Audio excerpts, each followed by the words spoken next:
suspension of the excise tax. I do not study or decide alone. Okay? It's pagka ganitong sa bayan, I have my cabinet which I consult. Tinatanong ko po yung mga secretaries ko kung anong mabuting gawin at pag-aralan.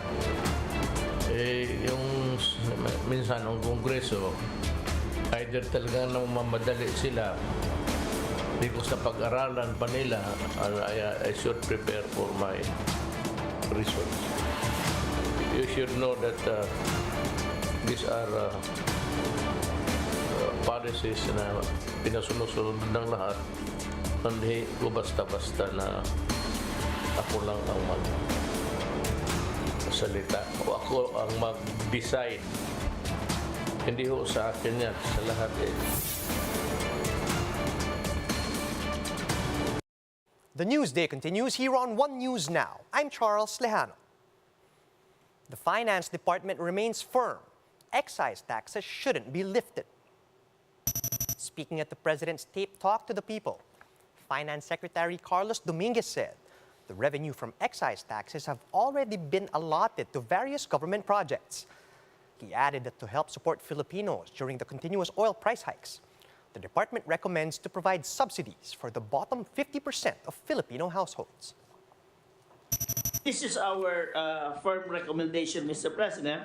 One, to retain the fuel excise tax imposed under train law. And second, we provide targeted subsidies of 200 pesos per month per household for 1 year to the bottom 50% of the Filipino households. A cameraman and a journalist were killed in Ukraine. Reuters reports that Fox News cameraman Pierre Zakrzewski and Ukrainian journalist Oleksandra Kovishnova were killed after the vehicle they were in was struck by incoming fire. Fox News journalist Benjamin Hall, on the other hand, remains in the hospital. This comes after a Ukrainian camera operator was killed when Russian forces shelled a television tower in Kiev on March 1.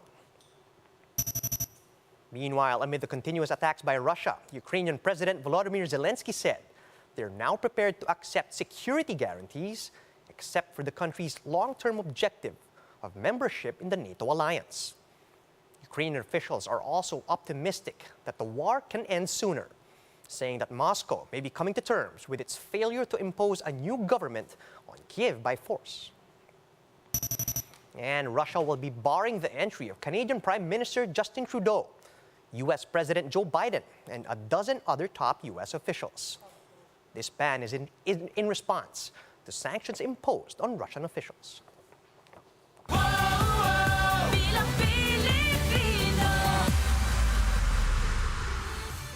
54 days before the election, the COMELEC assures the public that the printing of official ballots is picking up speed. But an election lawyer appeals for random testing of ballots that were printed without witnesses from any candidates' camps. Greg Gregorio with the details. About 67 million official ballots will be needed for the upcoming May elections. All of these are being printed here at the National Printing Office in Quezon City. The COMELEC says 73.3% or 49 million ballots have been printed so far, and each of these have undergone the verification process. Packages of ballots will be temporarily stored while waiting for verification. They will see if the margins are okay, if there are no smudging, if there are no discolorations, or if it is not miscut, or whatever defects. If the vote counting machine accepts it and reads it, it is considered a good ballot. From the number of printed ballots, only 51% or about 34 million have passed verification and are now being prepared for shipment starting April 20. Almost 8% or more than 5 million ballots were found to be defective. They're either miscut, had discoloration, had smudges, or couldn't be read by the vote counting machines. The COMELEC immediately clarified that these ballots will be reprinted and that defective ones will not end up in the wrong hands come May polls. Hindi namin nilalabas yun, nire-reprint yun. Then it will be shred. Isi-shred yun, and then after that shredding, then that will become a waste. So maybe at that time of shredding it, maybe we can schedule it and have it witnessed by the parties para talagang sigurado tayo na hindi na ito makalabas. However, the team of presidential candidate and Vice President Leni Robredo has earlier aired their concerns over millions of ballots that have been printed without the presence of election stakeholders. They are now proposing a random testing of ballots printed without witnesses.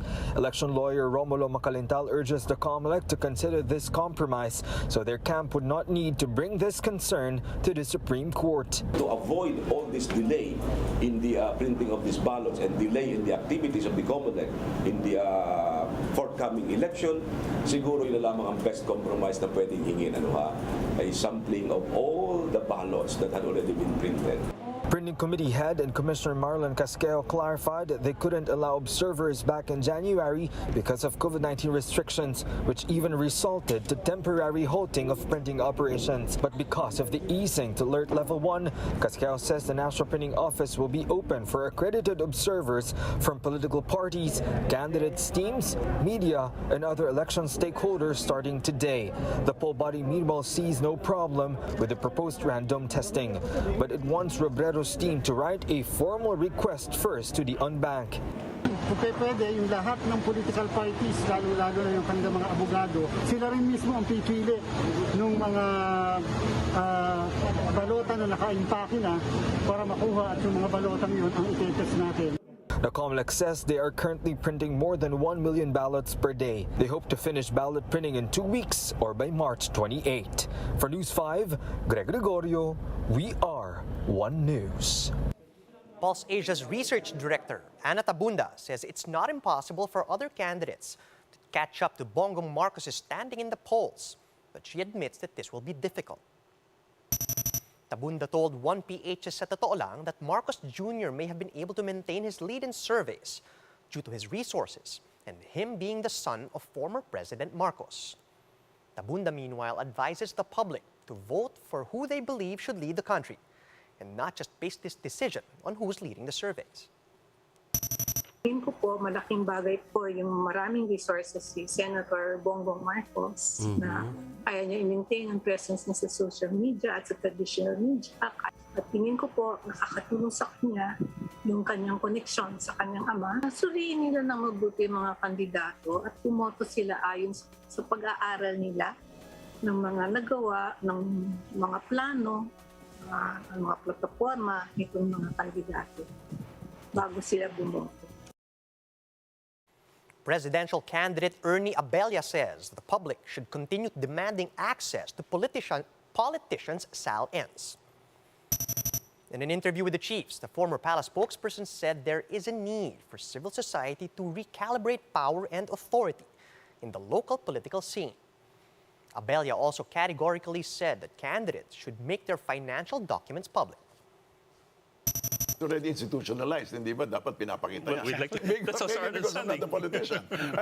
But basically, yeah, why not? And then that's exactly what I would duplicate Pierre Di saying na magbunga nga kayo. But I would tell, not the OFW, but I would tell the civil society, come on, show your backbone, make some noise, and demand it. Pasig City Mayor Vito Soto admits many people are pressuring him to support national candidates for this year's elections.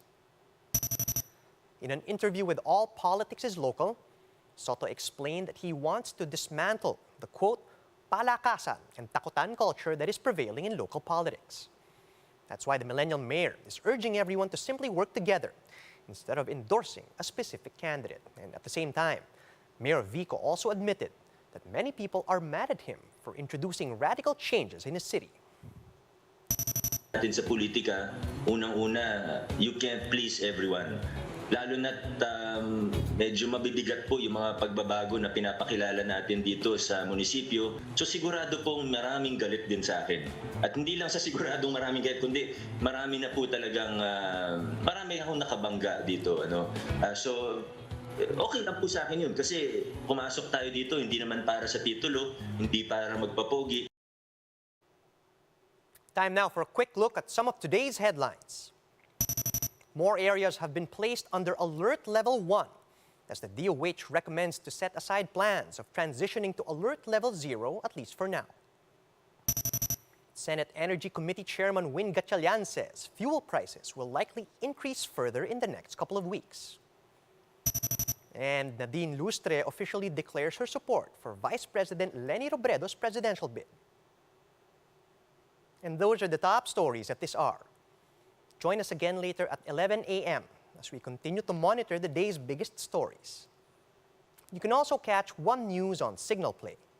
Just register for a free account at www.signalplay.com and stream One News live anytime, anywhere. I'm Charles Lejano. Mask on, wash hands, and stay safe, Philippines. We are One News.